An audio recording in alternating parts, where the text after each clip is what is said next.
This is CBC Nova Scotia News. Tonight, new long-term care beds. A 96-room facility opens in Mahone Bay.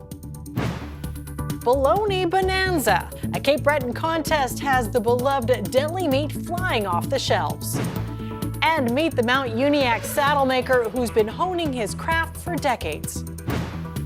The heat and humidity continues into Wednesday, along with a risk of showers and rumbles of thunder. Some relief into the long range. Your full forecast details are coming up. Good evening. The wait list for long-term care in Nova Scotia has nearly 2,000 people on it. But with the opening of a new home in Mahone Bay today, that list will be a few dozen names shorter. Our Taryn Grant was at the facility's grand opening and brings us this story. Outside the Mahone Bay nursing home, workers are still putting on the final touches. But inside, the work is done and residents are settling in. 96-year-old Rita Russell moved in last week. I never thought I'd be living in a nursing home like this. It's beautiful. Russell and about 60 other people came from the old Mahone Bay nursing home down the road. Built decades ago as a hotel, it wasn't meeting today's standards for long-term care. The new home is purpose-built with modern technology and all single rooms. So this facility is truly state-of-the-art. It does reflect the most current standards for infection prevention and control. The price tag for this facility has not yet been released, but it is entirely paid for by the provincial government while being owned and operated by a private company, McLeod Cares. It's one of more than 50 long-term care facilities the province has promised to open by 2032 to tackle long wait lists and growing demand. I hear quite frequently from families saying, you know, we're on the list. They might be inquiring, is there any way to move further up the list? This home has about 1.5 times the capacity of the one it replaces. Most of the additional beds will be taken up by people who've been waiting for long-term care in hospitals. Everything in health care is connected. So the addition of long-term care beds means an opening up of acute care beds. While there's an overabundance of people needing long-term care, there's a shortage of people to work in it. That sent the owners of this home outside Canada to look for workers. A handful of staff were recruited from a refugee camp in Kenya. We've brought folks from overseas, mainly from United Nations camps in Africa. They are qualified healthcare workers, and they're here now mainly as our CCAs, but also training as LPNs and RNs, and that's allowed us to open the facility with full staffing. Fully staffed and almost fully occupied. Every bed is expected to be full within a month. Taryn Grant, CBC News, Mahone Bay.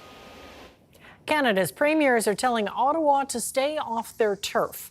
The 13 territorial and provincial leaders are gathered in Halifax, working on shared priorities. They're also sharing their frustrations about the federal government. The CBC's Catherine Cullen reports. Dinner table, come on down. It's all smiles around the Premier's table, but ask about the federal government. The message is, stay in your lane. These core federal responsibilities, they go unaddressed. If your lane's in great shape, come on over and help us with ours. But that's just not the case in British Columbia. The federal government has announced a raft of new programs that touch on provincial turf, from pharmacare to dental care and a national school lunch program. To announce it one day with no collaboration is a symbol and signal of jurisdictional creep. And I think we need to respect the state of the Federation. You're paying for twice as many civil servants to deliver the program, which means you're not getting the dollars down to the people who need them. So you're going to hold your hands in front. And this is the GQ them up a bit. One other common challenge the premiers were talking about today, healthcare. Last year, the federal government committed nearly $200 billion more to the system over the next decade. But with millions of Canadians still seeking a family doctor, there is a lot more work to do. If we are able to deliver a system of education for every child needing education, we should be aiming to have access to primary care for all Canadians. Healthcare advocates who spoke to the premiers today do see room for optimism. I'm hoping as they start to hear stories of what's possible and Canadians start to hear stories about what's possible, that all of the premiers will get inspired to say this is fixable and here's the plan. Though here too, BC's premier has strong words for the federal government. Wouldn't it be great if there was a national government to coordinate that discussion? oh, there is one, but it's not happening. And on the carbon tax, immigration, equalization, many premiers are also at odds with the federal government, with demands for more money and the potential for more court action on the horizon. Catherine Cullen, CBC News, Halifax. Nova Scotia's Municipal Affairs Minister is criticizing communities for their decision not to request an emergency alert during flooding last week that killed a 13-year-old boy. In a letter sent today, John Lohr said the alerts must come from municipalities who are best positioned to draft the messages. But as more than 100 millimeters of rain fell in a few hours last Thursday evening, Lohr said the province had to take the, quote, extremely unusual step of issuing an alert on its own at 8:30 p.m.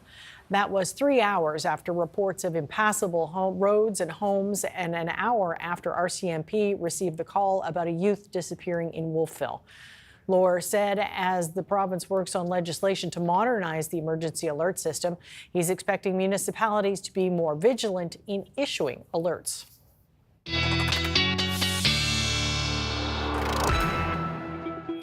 So, Ryan, it sounds like at least one more day of that hot and steamy weather. Yeah, we did see some relief today along the Atlantic coastline, but it was brutally hot again. Inland, especially northern areas of the province. Have a look at the highs today. If you were in the Halifax area, you would have thought, well, yeah, not too bad. 23, as warm as it got right downtown, 25 at the airport. But look at the valley, Colchester, Cumberland, the Northumberland Shore into Cape Breton, high 20s, low 30s. When you factor in the humidity, it was cooking yet again. The fog has been, basically looming along the Atlantic coastline all day. Places like Peggy's Cove, pea soup thick at times. What we're going to be seeing for tomorrow is the wind not quite punching that cooler air inland quite as far. So I do think places like Halifax will be warmer tomorrow, more like edging into the, again, mid to high 20s. Now, as we look at active weather over New Brunswick, we will be looking at the potential for some scattered showers and a risk of a rumble of thunder, not only through the overnight, but again for tomorrow. It's all thanks to this tropical air mass, which is very heavy air. Definitely looking at those high oppressive dew points to continue yet again for tomorrow. So high temperatures tomorrow set to range between, again, around 25 to 30 degrees. When you factor in the humidity, it's going to be feeling more like 33 to 38 with that humidity, and looks like a pretty good chance for some showers and a rumble of thunder, not only through the early morning hours tomorrow when we see a line kind of coming through here. We'll clear into the afternoon with a mix of sun and cloud, and then a very isolated risk continuing for the Wednesday afternoon, Wednesday evening time period. Then the greatest risk over the next few days will be Thursday. Scattered showers, rumbles of thunder, the potential for some heavier downpours with this line coming through. And on the other side of this front, some relief from that humidity. Still staying warm for the weekend, Amy, but the humidity, definitely big relief there. We'll break it down with your forecast and your muggy meter coming up. Well, it sounds perfect to get the heat and no humidity. We'll take it. All right. Thanks, Ryan. Thank you. Well, a nursing mother is speaking out after being told she wasn't allowed to breastfeed at a pool on a Nova Scotia military base. Kelsey Hutchinson was nursing her baby in the outdoor pool at 14 Wing Greenwood when she was told by a lifeguard she wasn't allowed. She got out of the pool and started nursing her 6-month-old on the pool deck, but was told she wasn't allowed to breastfeed there either. I said, well, I have the legal right to breastfeed my baby. That's a protected right. And he had said, we're a privately owned business, so you can either go nurse in the washroom or you have to leave the property. So at that point, both my husband and I tried to kind of explain that, I didn't have to go. I could nurse there. I understood if they didn't want me to nurse in the pool, but not on the pool side. I didn't want to leave my family and my kids. After speaking with a manager and finding no solution, Hutchinson and her family decided to leave. She posted her story on Facebook the next morning, where it was widely shared. A few hours later, 14 Wing Greenwood made its own Facebook post apologizing for what happened. The post said it has changed its policies to allow breastfeeding anywhere on the base and will be educating its staff. Hutchinson said she was happy to see the facility would be changing its policies and that she received an apology this afternoon. Canada's annual inflation rate fell to 2.7% in June, down from 2.9% the month before. StatsCan says that's mostly due to slower increases in gasoline prices. Compared to June of last year, gasoline prices rose an average of 0.4%. The inflation rate for groceries also accelerated for the second month straight, after mostly falling since January of last year. Price growth accelerated for some types of food like fresh vegetables, dairy, and non-alcoholic drinks. These inflation numbers are the last to be released before the Bank of Canada decides whether to change its key interest rate next week. An Atlantic Canadian delicacy is flying off the shelves in Cape Breton. Whether it's fried, tossed in a stew, or eaten in a sandwich, locals are loving bologna. And now they have a chance to win a year's supply. The CBC's Anna Rack has that story. It may sound like baloney, but this Newfoundland steak has been filling up carts at the Medical Hill Pharmacave in Glace Bay. The Atlantic Canadian staple is made up of processed meats and a large dose of salt and a blend of spices, and it's well loved in many Cape Breton recipes. There's a long history of bologna, I think, in Atlantic Canada. I'm sure we've all grown up with it in some shape or form. It seems to be a staple item at the breakfast table or supper table or the barbecue here. 3 pharmacaves in Cape Breton are hosting Baloney Bonanza, a competition for people to submit their favorite stories and recipes. The prize? A $50 gift card and a year's worth of bologna. That's 130 pounds of meat. The contest is keeping store staff busy, as bologna is flying off the shelves. Today, on the first day of Baloney Bonanza, we've seen a ton of customers in and out of the store buying bologna. Here's what some customers had to say. I'd like to buy the sliced bologna instead of like the big roll of bologna. I just find it easier to work with. And I thought, what a good way to promote the big stick of bologna. It's like one of those things coming home. Fond memories of having bologna sandwiches, fried bologna, at lunchtime. Yeah, it's just a warm feeling. People can submit recipes and stories online or in-store until Thursday. More than 100 recipes have been shared so far.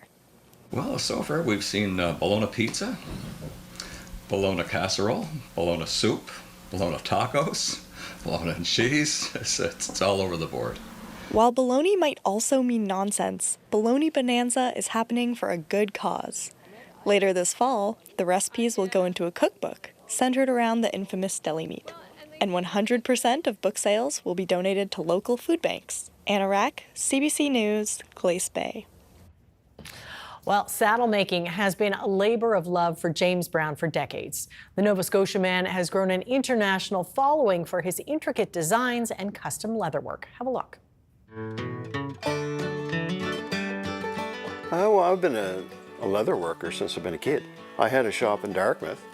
And, I used to make all kinds of sandals and belts and hats and all kinds of things to sell to the merchants in Halifax. It just became one of those things. On Saturday, I used to take the bus from Dartmouth over to Halifax to the store, and get things and take them back to my little shop down in my dad's basement, and make things. And how old were you? 14. Yeah. What were the popular things you were making then? Jesus sandals. And what's a Jesus sandal? Well, it's a sandal with little thongs on them, little straps on them. Well, how do you go from making Jesus sandals to making saddles? Well, I was always making things, like out of leather. And then I decided that it was doing too much. So I started looking around, and they were teaching it privately out of Red Deer.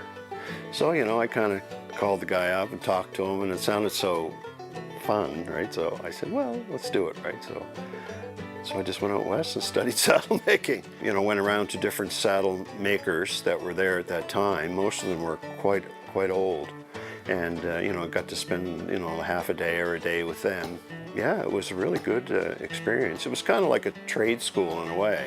Right? What kind of satisfaction do you get starting a saddle from scratch and then? Oh, it's a very, good to draw, plan out all the tooling on them, the silver work, all that stuff, right? Yeah, it's a lot of fun doing that. So it starts with the sketch? Yeah, I definitely start with sketching and shaping.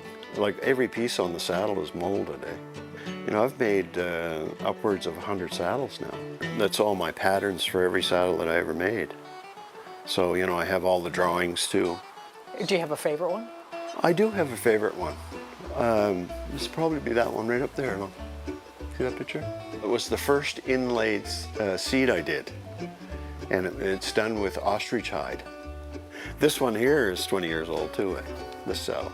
That's a real cowboy saddle. You get the stars, you get everything. Yeah, you kind of get attached to them.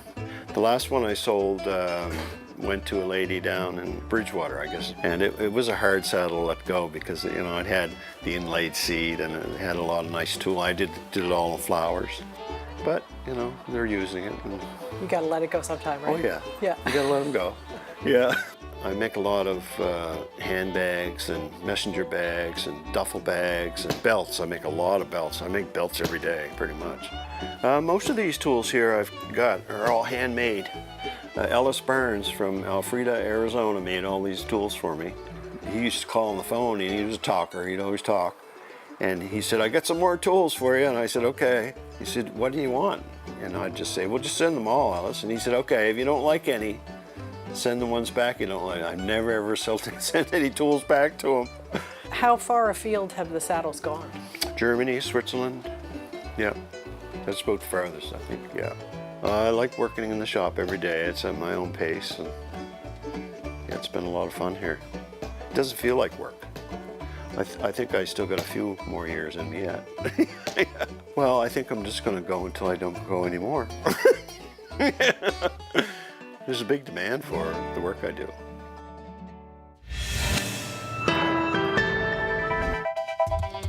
Coming up, crime and immigration dominate day 2 of the Republican National Convention. And how coming out as transgender for a Nova Scotia teen was a breakthrough not only for him, but also his parent. And some visitors in the Halifax Harbor tonight. Ryan is back with his full forecast. We'll see you after the break.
Welcome back. Well, Ryan, before we get to your forecast, there was a torrential downpour in Toronto today that caused dangerous flooding on roads and highways. It also snarled underground subway and train traffic.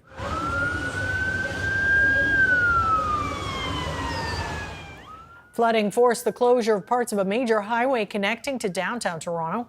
Other parts of the Greater Toronto area have also been impacted. The heavy rain also shut down Union Station, the city's main subway and commuter train hub. Environment Canada says some places could be swamped by up to 125 millimeters of rain before the day is over. The deluge also knocked out power to 167,000 customers earlier today. Yeah, I mean, what has already fallen, a widespread 60 to 100 millimeters in the downtown core in 4 hours. Wow, so fast. On top of all that pavement, concrete, just no infrastructure can keep up with that much rain. It's nowhere to go. So that's why we saw highways turning into rivers today. Things have subsided, but yeah, not completely out of the woods for the rain. Could see a little bit more there before the end of the day. So that is the line, that frontal boundary that's working through southern Ontario. That's what we're watching for Thursday to move through here. We'll be watching for the potential for some heavier downpours here again. Today, the story was inland versus coastal. If you're in the valley, this is not what it looked like today. Just a tad foggy. This is Peggy's Cove. Not a great spot to be hitting Peggy's Cove today, unless you were looking for some relief from the heat. A little air conditioning from Mother Nature. Exactly. Yeah, pea soup thick there, 19 degrees at Peggy's Cove, which is, of course, a far cry from the valley, where it's 30 degrees in Kentville right now, 28 degrees at Caribou Point in the Pictou County Station there, 30 at Ingonish Beach as well. When we factor in the humidity, feeling near 40 for the valley and Colchester-Cumberland and into northern parts of Cape Breton, as you can see. So yeah, it's very, very muggy. The dew point values really tell the story, right? So even if you're along the coastline, while the temperature is cooler, the humidex not as great, you can see it's still very, very muggy, even in the downtown area of Halifax. Western Head, just 12, a little cooler there, but most of us are feeling quite oppressive indeed. We've been watching some showers, thunderstorms tracking their way across western PEI and back into New Brunswick for this afternoon. Pretty quiet for Nova Scotia. We did see a couple of isolated showers here, Victoria County down towards the Brewer Lake area earlier, but quiet at the moment. Possibility, as you will see with the future tracker, maybe a few isolated showers and a rumble of thunder for the next hour or two or three. But then we're going to be looking at things to be relatively quiet through the overnight. Well, we'll time it out in a sec. This is, again, all that rain that tracked through the GTA. And that line is, again, associated with this cold front, which is going to be working its way in over the next couple of days. Note how much drier the air is. The dew point's much lower here. So where the dry air meets the muggy air, that's where we're seeing things kind of fire up. And that's where we'll continue to watch the most active weather over the next couple of days. So yes, that risk of a shower, rumble of thunder possibility for the north and east tonight, the Northumberland shore into Cape Breton for the next couple of hours in association with that frontal boundary. That will all kind of move out. As we move into Wednesday morning, there is a risk of a shower and some drizzle early on, a sluggish start to the day, no question about it. But the greatest risk for a shower or a rumble of thunder tomorrow will be in the morning. And then into the afternoon, we're going to mix out to a mix of sun and cloud, even some mainly sunny skies. Possibility of an isolated shower lingering tomorrow afternoon, but for the most part, it's kind of a clearing trend into the Wednesday afternoon time frame. Cape Breton, a very low risk for tomorrow of a shower. Possibility is there, but temperatures, again, ranging from 25 to 29, feeling mid to high 30s when you factor in the humidity. The risk for showers and thunderstorms will be greater for the mainland. But again, primarily the risk will be in the morning. Coastal temps will still be cool tomorrow, but I think the metro area will be a bit warmer by 2 or 3 degrees, thanks to that wind a little more west to southwest tomorrow. Looking at 30 degrees in places like Kedzie tomorrow, but again, cooler along the Atlantic coastline, including for the Yarmouth area. Thursday, temperatures, similar story, 24 to 28, so a little bit not quite as hot, but still warm. Hard to describe it when it's still hot, but not quite as hot. Now, as we look at the Thursday time period, you can see how much green is on the board here, particularly through the afternoon and evening. Potential here for downpours, risks for rumbles of thunder, and that will continue Thursday night into Friday morning before the front comes through with the drier air. So yeah, that is when we will feel the relief, is as that front comes through, the muggy meter crashing down through the early stages of Friday, and then a pretty pleasant to summer sweet weekend shaping up. And yeah, at this point, we are looking at a very isolated risk. That shower should say right there on Sunday. Very isolated risk of a shower on Sunday, but it's 30% or less. So don't have it in the icon, but we're keeping an eye on it, Amy. But overall, looking like a pretty good weekend right now. Summer sweet sounds just perfect. It really does. Okay, thanks, Ryan. Thank you. Well, up next, a Nova Scotia family shares their journey with gender identity. Stay with us. You're watching CBC Nova Scotia News.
Welcome back. We'd like to introduce you tonight to two Nova Scotians who've been sharing their journey with gender identity.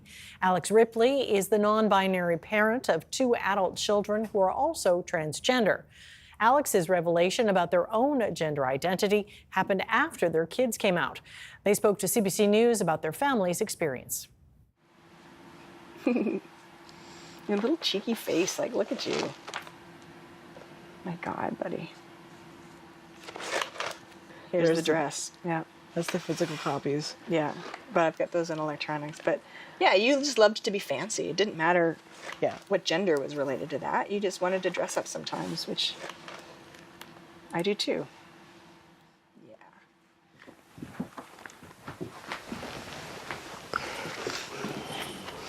Can you both introduce yourself and explain the family relationship again?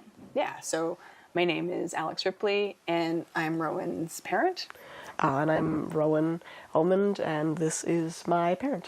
Great. So I started exploring my gender identity first around, I'd say right at the beginning of junior high, if that's correct. Yeah, there was some questioning, I'd say, there. I think it sort of face-planted you a little bit as you went to high school. But yeah, junior high, and I remember that Rowan would test the waters a little bit, and we were using conversations about friends at first, and whether there was a friend that existed in this space or not. They did. I promise they did.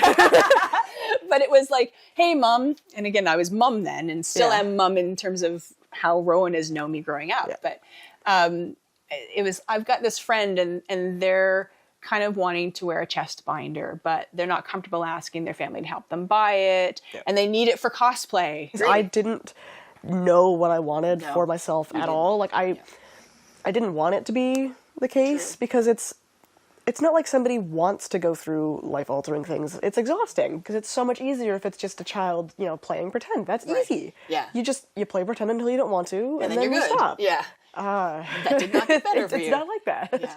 We had a kid who was so extroverted, so gregarious, so rough and tumble, as I had said earlier, right?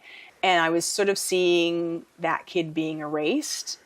I think you had called me from camp one time, and one of your friends was helping you because you were so distressed. Yeah. And I had a phone call from camp, and it kind of hit home what kind of a place Rowan was in terms of mental health. And I immediately called the IWK Central Referral, and I said, listen, I don't know exactly what we're going to need, but I feel like I need to have us on the waiting list for the trans health team. Yeah. I would much rather have a trans kid than no kid. Yeah. I would much rather have a trans kid than a miserable kid. So in the bigger picture, again, I'm just going to follow what works. It was a much safer. It was a safer route, exactly. Regardless of what other things are going to come our way because of society's problems, I know what's right for this kid, and I'll follow his lead. Yeah. So when I started to see things with Rowan, I was scared. A parent in unknown territory, you just want what's best for your kid. And the first thing that comes to mind is, okay, how is this going to be difficult? How is this going to create obstacles? But for me also, I'm sure an aspect of it was I wasn't ready to notice something about myself, right? So I had my own internalized rejection about this reality. And I mean, I was 43 years not recognizing it, right? So if I don't have a language, if I don't have concepts of non-binary, of transness, to me, any kind of internal struggles I had in a gender space, I equated it to perfectionism. So the ways that I rejected my body, it was like the ways that I would see Rowan crumple in on himself when that dysphoria would kick in and he would feel so rejecting.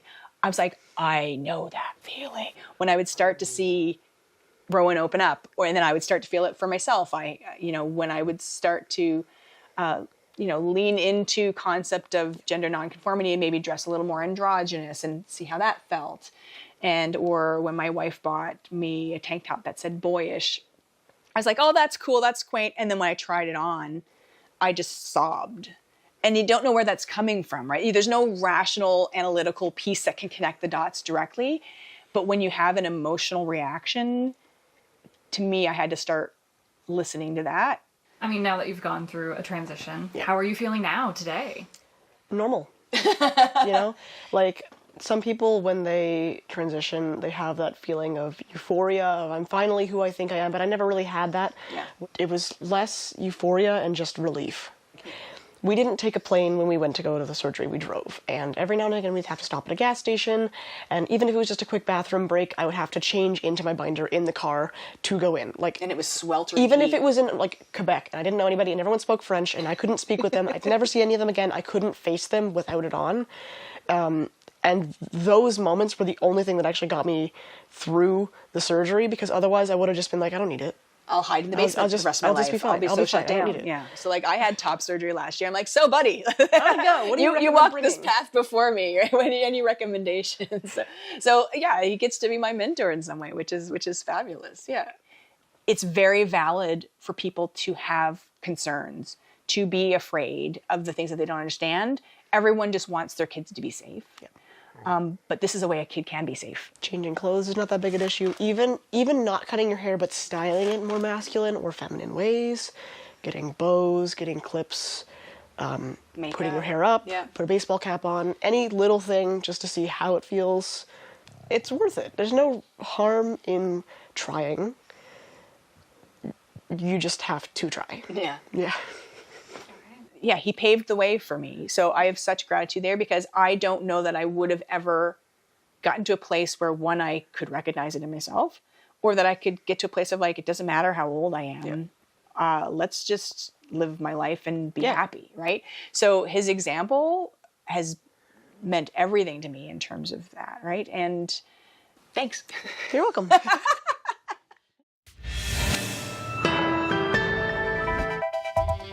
Coming up, rental crisis, why some Canadians have to pay thousands up front to persuade landlords to rent them apartments.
Welcome back. Day 2 of the Republican National Convention in Milwaukee is focusing on crime and immigration.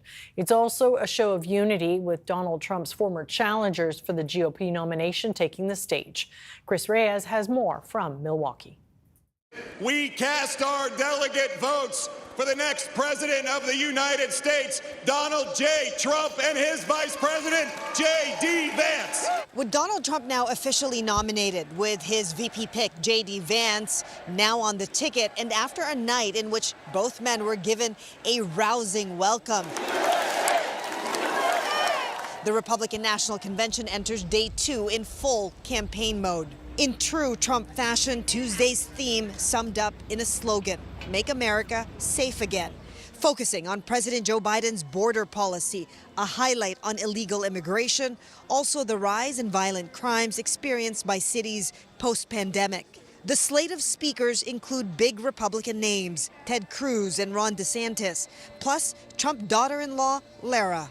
In a show of party unity, those who challenged Trump for the nomination are also taking the stage, including the last person standing in that bitter race, Nikki Haley. President Trump has unified this party behind him. There are no Nikki Haley voters. There are no this type of voter or that voter. There is only one party unified behind President Donald J. Trump.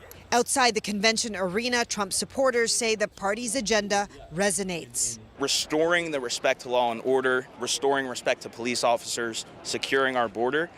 That's how we get America back to our roots. That's how we get people respecting the rule of law. I've been a supporter of his since 2016, really.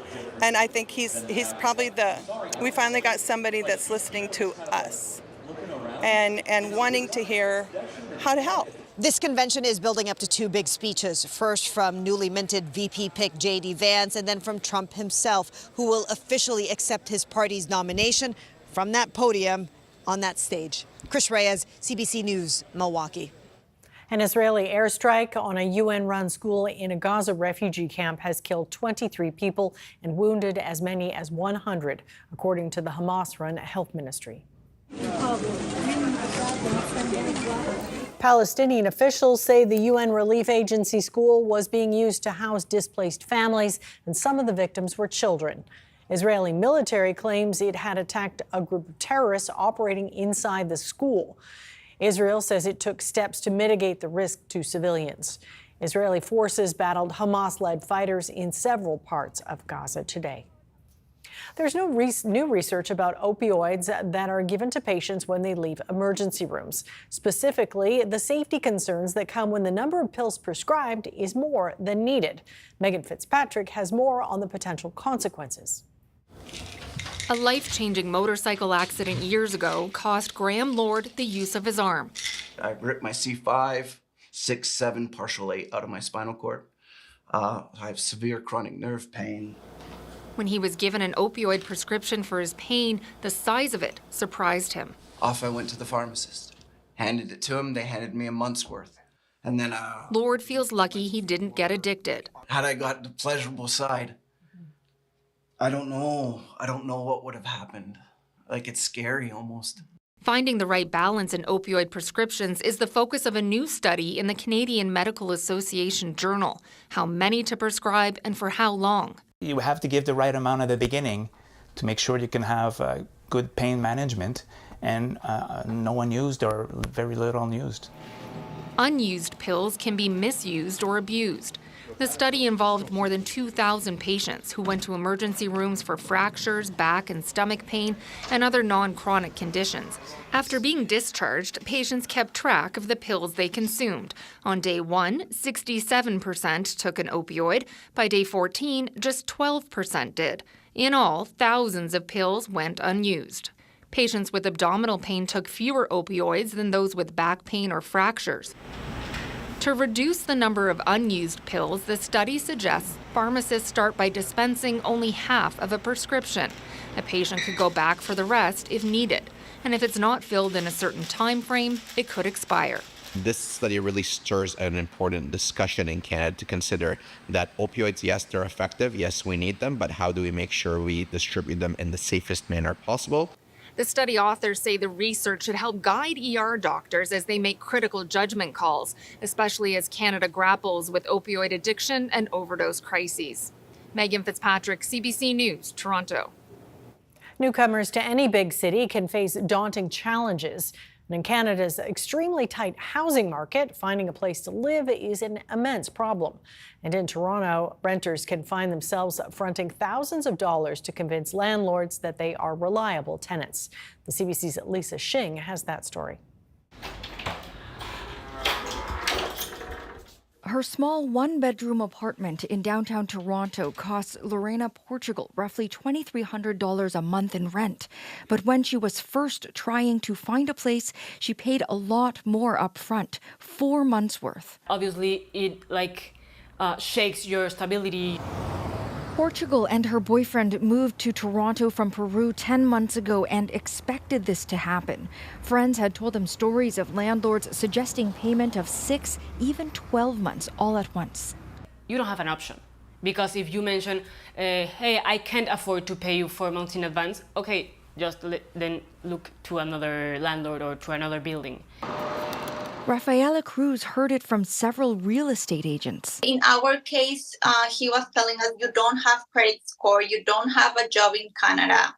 CBC News spoke with multiple newcomers to Canada who said it was the only way to secure a home in an increasingly competitive and expensive housing market.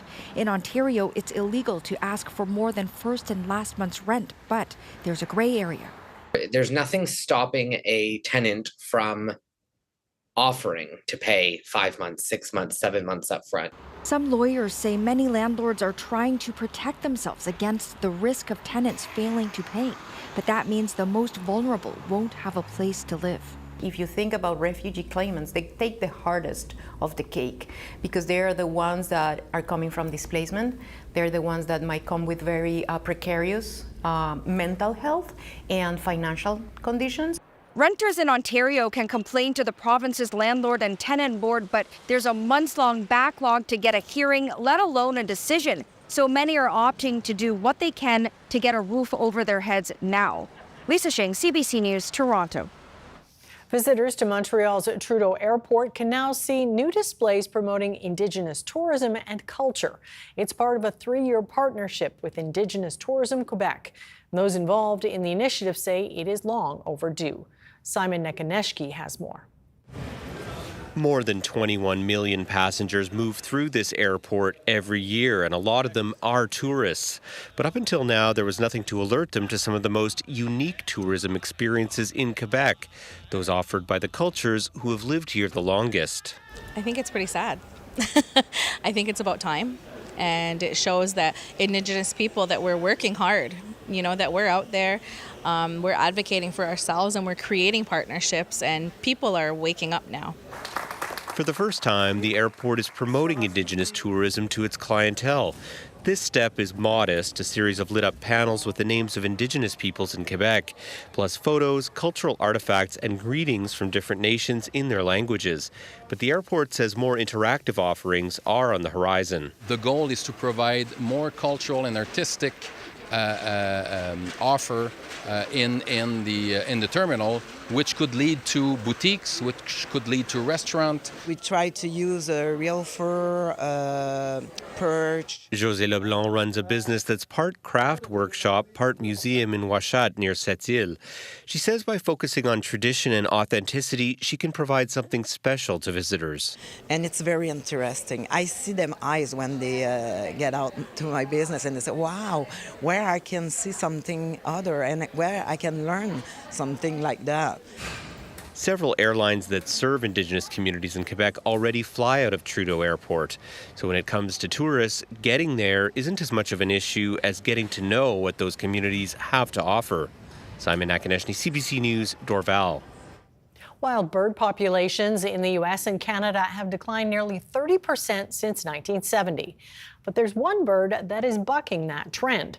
The population of northern red cardinals in Quebec has exploded. Now a researcher at McGill University may have found some answers about why. Rowan Kennedy has more. almost unheard of 50 years ago in Quebec. Now the red cardinal's distinctive whistle and chirp can be heard in many backyards.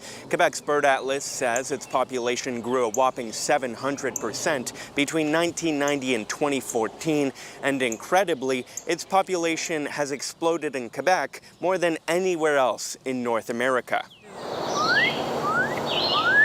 Kind of like that, but Anne-Marie Cousineau thinks she knows why. The master's student tagged 41 birds with antennas at McGill last winter. Using a radio frequency sensor, she followed them from tree to tree in 3 parts of Montreal, including Baie d'Urfé. She's analyzing her research and making surprising discoveries. people put out bird feeders during the winter period, and so this is something that's very valuable for them during this very hard winter season. So if they can find a source of food that is reliable, they'll probably stick to that area.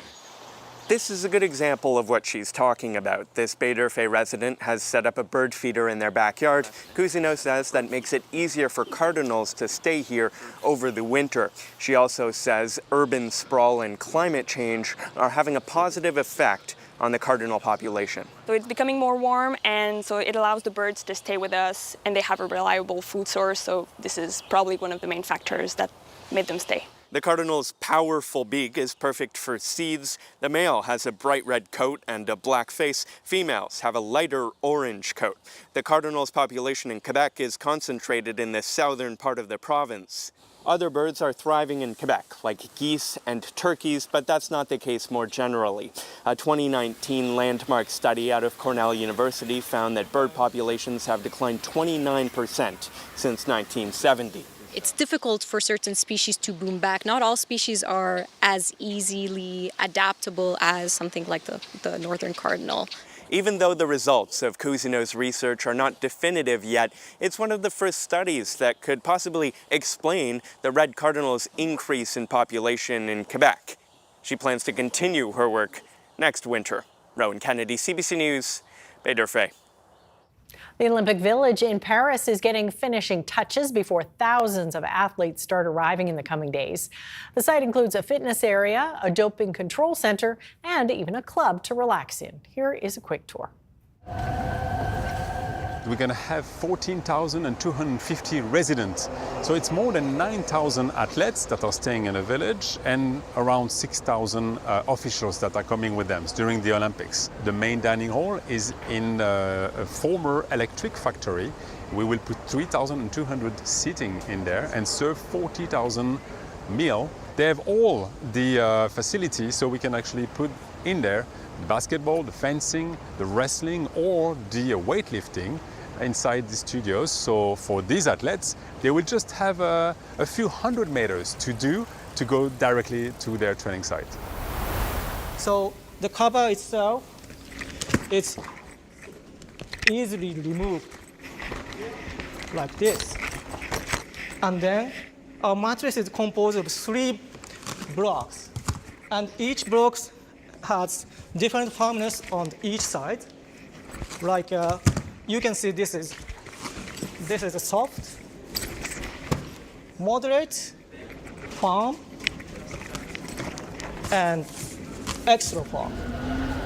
All apartments have an underfloor cooling system that can reduce the temperature of an external temperature from 6 to 10 degrees. And all depending also where your apartment is situated in the building, of course.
So you were off for a few days last week, but your mailbox just kept filling up with some great photos. Yeah, great photos coming in. Ryan's Picks at cbc.ca. It's nice to see so many folks out and taking photos and sharing them with us. And let's have a look at this one. We were showing you a picture of Peggy's Cove earlier. You could not see the lighthouse. It was it was very foggy. But this picture from a couple of days ago. Wow.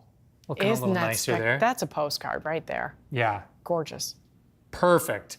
And thanks to Sherland for sharing this photo. A beautiful one.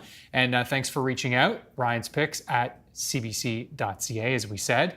And now let's look at tomorrow. I think Peggy's Cove still flirting with the fog. It'll be along the coast. We'll be looking at that kind of fog creeping in at times, but I think overall a warmer day downtown, 26 degrees, a little more of a west component to the wind as opposed to today. So that should favor attempts to get a little bit warmer downtown. 30 at inland and towards up towards the Colchester, Cumberland, Northumberland shore. Widespread 27, 28, 29, and a few 30-degree temperatures, no question.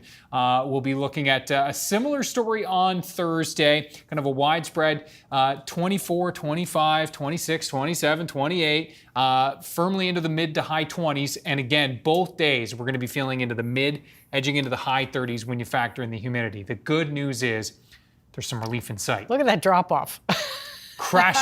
crashing the muggy meter is on Friday, and it will move back down into a much more tolerable range for the weekend. Still, in the wheelhouse of notably noticeable, but definitely feeling much better. And the temperatures are still going to be warm this weekend. I do have the shower chance for Sunday. It's very isolated, but the risk is there. We'll keep you posted on that. All right. Well, you're going to want to check this out. Red Bull has unveiled its multi-million-dollar hypercar at a motor festival in England. The RB17 is for racetrack use only and capable of more than 350 kilometers an hour. Wow. There are just 50 of these being made over the next 3 years. Each costs north of $10 million. And Ryan, before you reach for your wallet, all 50 have already sold out. Wow. Each car will be custom fit with owners carefully chosen by Red Bull. The Red Bull team were Formula One world champions in 2022 and 2023 and currently well in the lead to win again this season. Missed your chance, Ryan. Yeah. All right, that's it for us. Thanks so much for watching. We'll see you next time. Good night.